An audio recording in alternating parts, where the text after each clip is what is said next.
Bom dia, turminha do terceiro ano A, tudo bem com vocês? Estamos aqui para mais uma videoaula gravada, certo? A última desta semana, porque a semana está se encerrando hoje. Que semana mais rápida! Nunca vi, passou muito rápido, passou voando, a gente já está na sexta-feira, certo?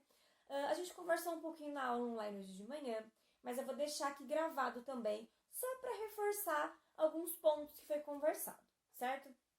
Na semana que vem, nós vamos dar início às nossas atividades complementares, certo? Que vão valer nota. Então, vão ser atividades de português, de história e geografia, de matemática e de ciências, certo? 10 questõezinhas para cada questão, sendo que eu vou ter 5 questões dissertativas, onde eu vou escrever, e 5 questões objetivas, onde eu vou marcar a alternativa correta. Tudo bem? Uma por semana. Na segunda-feira, vocês vão iniciar com a atividade avaliativa de artes, certo? E aí, na terça, a gente já começa com as da Pro. Por conta disso, nesta videoaula gravada, eu vou dividir em 2 partes, certo? Vou dar algumas atividades complementares de ciências e vou também dar uma breve revisãozinha de tudo que a gente viu de história e geografia para vocês já começarem a estudar para a nossa atividade de terça-feira. Tudo bem? Como nós conversamos, ciências a gente fez o capítulo 5 e 6, que são os capítulos que vão cair nessas atividades avaliativas. A Pro não iniciou um novo. Então, o que eu vou fazer hoje? Lá na página 73, nas atividades complementares de português, por incrível que pareça, a gente tem algumas atividades que elas envolvem temas que a gente trabalha em ciências, tá? Então, nós vamos fazer essas atividades, fazer essas liçõezinhas, certo? De ciências na matéria de português, o que é muito legal. Uma matéria, ela se liga com a outra, ela tem uma sua intertextualidade, certo? Então, eu estou na matéria de português, só que falando de conteúdos que a gente está vendo de ciências, certo? Então, eu peço para que vocês abram na página 73, certo? Nas atividades complementares, nós vamos começar lá, que a gente não fez nenhuma ainda. E vou pedir também para que vocês deixem separados o caderninho de ciências, que nós vamos utilizá-lo também, tá? Então, quando pegar o caderninho de ciências, vai colocar o cabeçalho. Escola Vilarte, Cajamar, 19 de junho de 2020, como a imagem que a Pro vai mostrar para vocês depois desta fala. Tudo bem?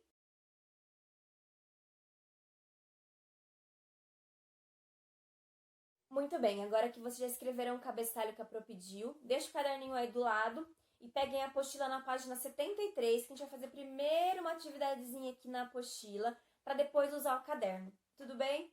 Então, página 73, atividade complementar, certo? Estamos na matéria de português, mas vamos fazer tudo como se fosse ciências, porque é um conteúdo de ciências, certo? Primeira atividade, atividade 1A. Explique o que são os animais silvestres e dê o nome de 2 deles. Escreva o nome do órgão que protege esses animais no Brasil. Então, são 3 perguntinhas em uma só, tá? Primeiro, vocês vão me responder com a palavra de vocês o que são os animais silvestres. Depois, dá exemplo de 2 animaizinhos silvestres. E depois, escrever o nome do órgão que protege esses animais silvestres. Só vamos retomar alguns estudos lá atrás, onde nós falamos sobre animais de estimação, certo? E nós vimos que tem pessoas que possuem em suas casas, em suas residências, animais de estimação que são silvestres. Mas para que isso aconteça, é preciso que tenha uma autorização específica deste órgão que protege os animais. Vocês lembram o nome desse órgão? Pensem aí um pouquinho.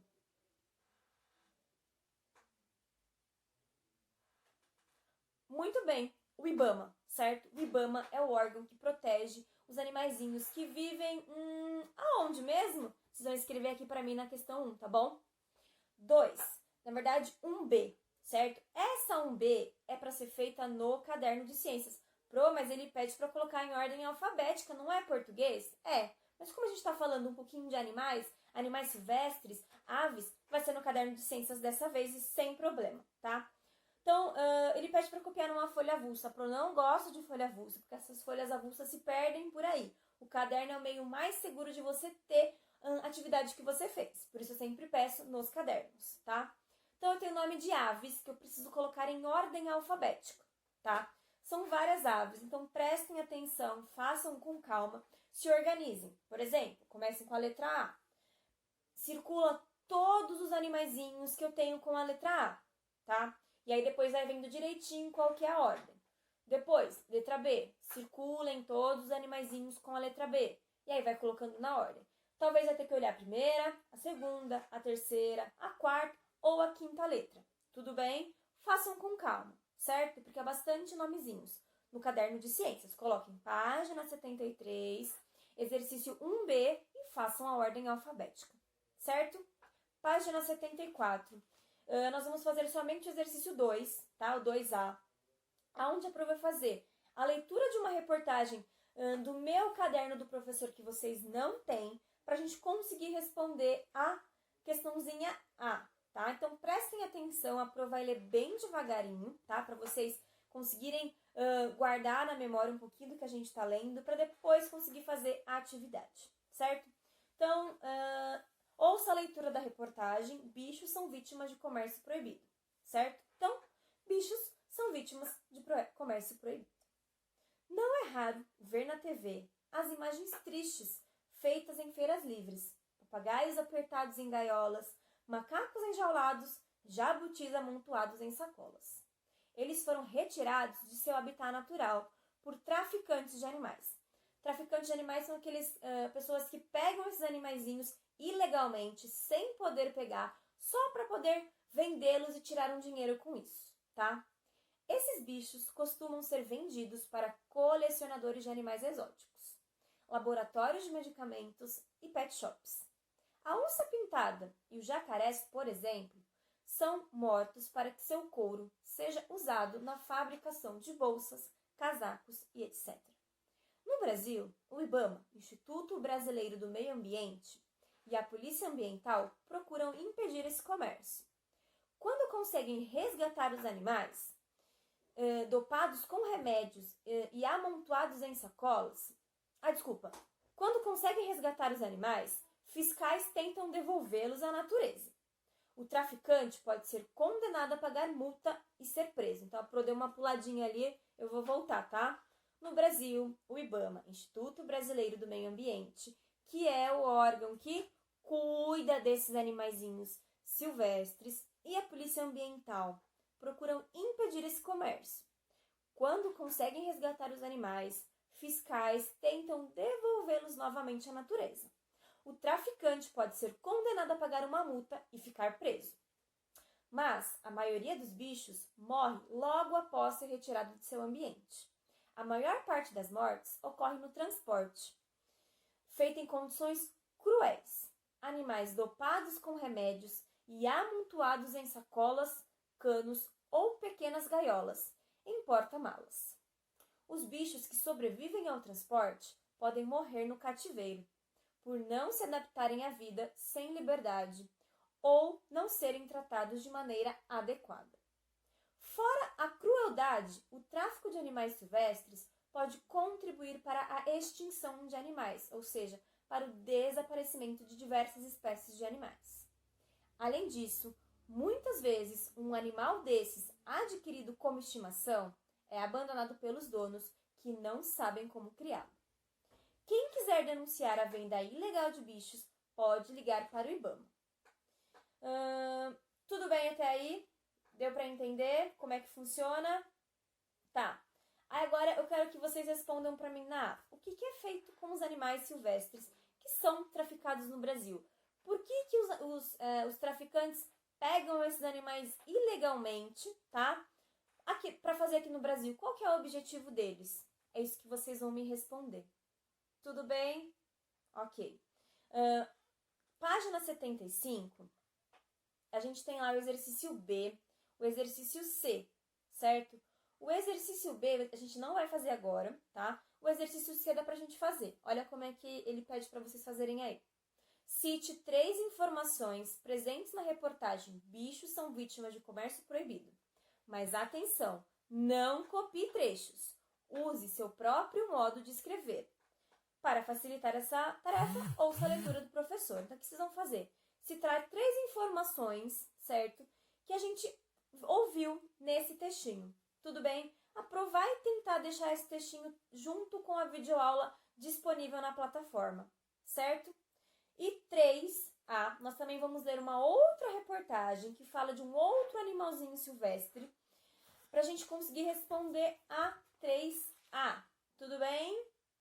Somente esse, certo? Então eu vou fazer a leitura também, vou tentar disponibilizar esse textinho para vocês, certo? Então, o nome do texto é Segunda Reportagem, 3A, tá, gente? Segunda reportagem, Amigo da Onça, lida pelo professor em sala de aula, a Pro vai ler na videoaula gravada, qual foi a causa da morte da onça, que nos anos de 1960 vivia na Escola de Aplicação da Universidade de São Paulo. Então eu vou ler e aí vocês vão me responder qual que foi a morte da onça, tudo bem? Então, o título desse texto é Amigo da Onça. Diretora trouxe da Amazônia uma oncinha que a cada dia ia para a casa de um aluno. A atividade é comum até hoje nas escolas. O professor traz um objeto para a sala de aula, pode ser um bicho de pelúcia, um vaso com planta e até um ovo. E cada dia um aluno fica responsável por cuidar dele e levá-lo para casa. Em 1963, a Escola de Aplicação da USP, que naquela época se chamava Escola Experimental, resolveu dar um bicho de verdade para as crianças cuidarem. Mas nada de cachorros ou gatinhos. Elas levaram um filhote de onça para casa. Na época, a Folhinha acompanhou o dia a dia da oncinha, trazida da Amazônia pela diretora. Ela andava pelas mesas, brincava pelas mesas, brincava com os alunos e usava uma coleira. Mas a relação com o bicho não durou muito. As oncinhas, assim como as crianças, querem uma casa só delas, com alguém que cuide delas todos os dias, dizia o texto publicado no jornal. De tanto mudar de casa, ela ficou doente e morreu. Sua pele foi colocada em um quadro e grudado no museu da escola, tá? Então, o que eles fizeram? Foi uma atividadezinha que eles fizeram nessa escola. Cada criança tinha que levar a oncinha um dia para casa dela. Então, levava, trazia no outro dia, outra criança levava. Levava, trazia no outro dia, outra criança levava, certo? Só que não deu muito certo. A oncinha acabou morrendo. Por que ela morreu? Vocês vão escrever para mim o motivo aqui na 3A. Tudo bem, terceiro? Eu acho que é isso, tá? Então, vamos retomar aqui. Página 73, atividade 1A, na apostila, vocês vão responder, certo? A perguntinha. 1B, no caderno de ciências, que vocês vão colocar a ordem alfabética das palavras, certo? Fiz a leiturazinha do texto. Bichos são vítimas de comércio proibido, da página 74, exercício 2A. Vocês vão me dizer o que é feito com os animais silvestres que são traficados no Brasil, certo? Página 75, a B, não iremos fazer, vamos fazer a C. Eles vão citar 3 informações presentes na reportagem Bichos são vítimas de comércio proibido, mas sem copiar os trechos, usando as palavras de vocês. Aonde que vai ser feito isso? Também no caderno de ciências. Então, coloca página 75, exercício 2C, certo? E 3A, que foi essa última reportagem que a Pro leu aqui, do amigo da onça, que vocês vão me dizer qual foi a causa da morte da oncinha. Tudo bem, terceiro? Então, nossa aula de ciências é isso, são essas atividadezinhas complementares, tá? Mas eu havia dito que essa videoaula Pro ia dividir em 2 partes, e a partir de agora eu vou dar uma revisão de história e geografia. Tudo bem? Então, eu peço para que vocês abram a apostila na página 97. Nós vamos revisar o capítulo 6 e o capítulo 7. Tudo bem? A gente conversou bastante sobre isso, eu vou dar uma revisãozinha bem rapidinha, tá?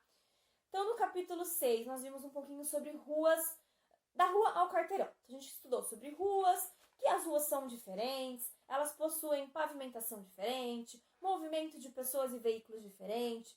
Umas têm vegetação, outras não têm vegetação. Umas têm construções, outras não têm construções. Conseguimos saber a diferença entre ruas e avenidas.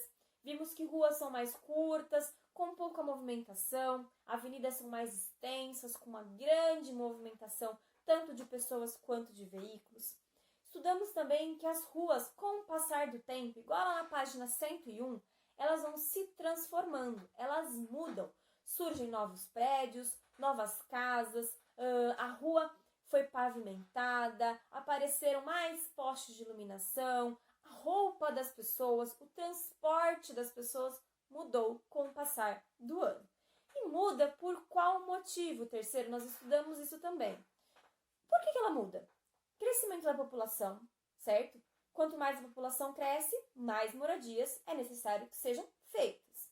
Criação de novas casas, então, o avanço tecnológico, novos carros, certo? Novos meios de transporte precisam de lugares mais acessíveis, certo?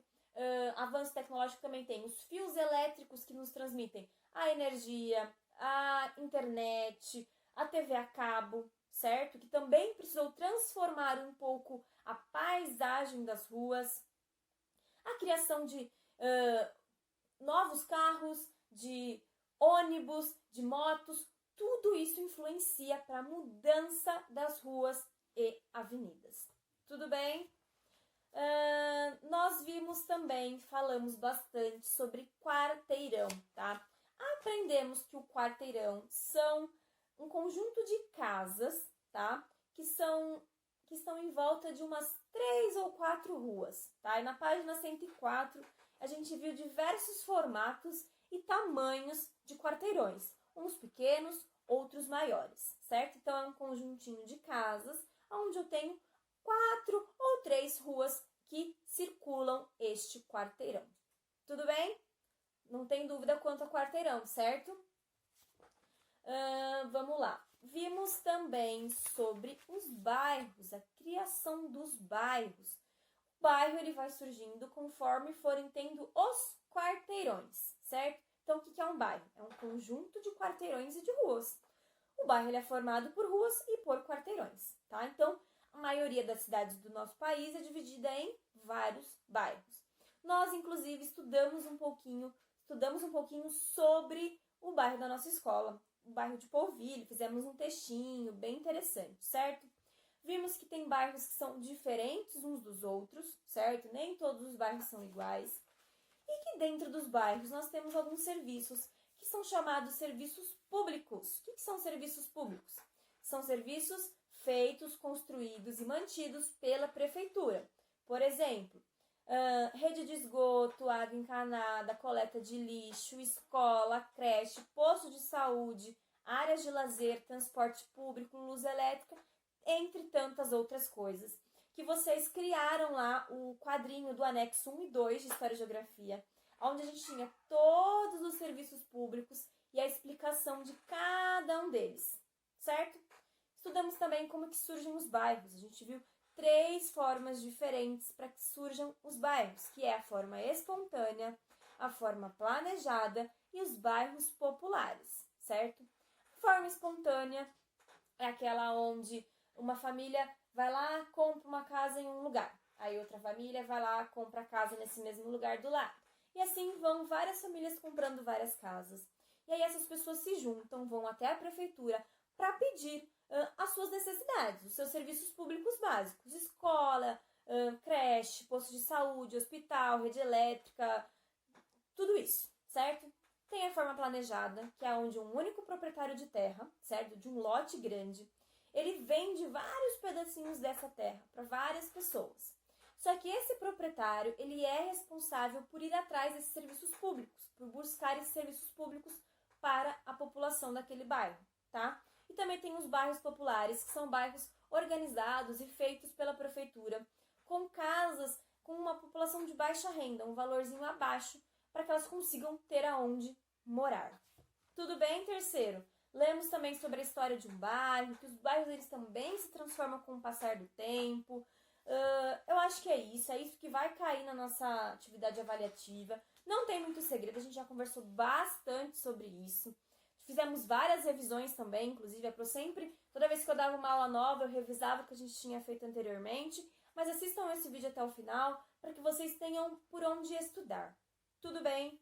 Eu espero que vocês tenham um ótimo final de semana. Descansem bastante, certo? Para segunda-feira a gente começar com tudo, com as nossas aulas online, com as nossas atividades avaliativas. Tudo bem? Beijinhos, beijinhos e fiquem com Deus, terceiro.